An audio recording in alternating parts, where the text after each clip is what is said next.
What's up? Magandang araw sa inyong lahat. Andito na naman ako. May papakita ako ng video sa inyo na yung mga CR pala na sa public, sa mga terminal, bawal pala talaga sila maningil ng bayad. Problema, doon sa Mindanao, lahat ng terminal may bayad.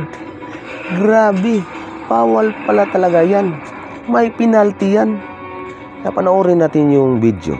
Ikaw ba ay pumunta sa bus station, nasingil ka na ng mga gwardya o ng mga clerk doon pag gumamit ka ng comfort room? 5 piso, 10 piso. Yung medyo mas class ng konti, merong 20. Bawal po ito.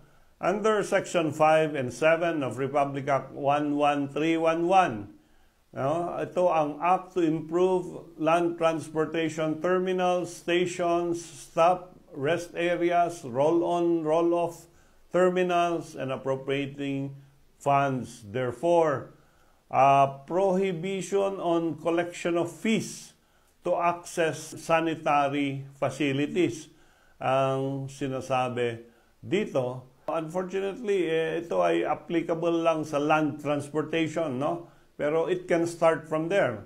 So, yung mga operator ng buses, yung may-ari ng terminals, administrators, owners, hindi pwedeng magsingil ng fee para ikaw ay makagamit ng comfort room. At pag sila ay nahuli, ang violation fine is 5,000 pesos a day. Bawal pala talaga yan. May penalty yan. At kung meron ko yung alam na mga bus companies or even train companies, garage companies na nag-charge sa paggamit ng toilet, then you report it to the Land Transportation Office at mapa-fine sila ng 5,000 pesos a day for the violation. Ito, nakita niyo yung video.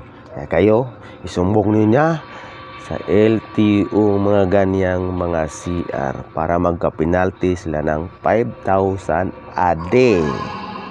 Maraming salamat sa inyong panonood.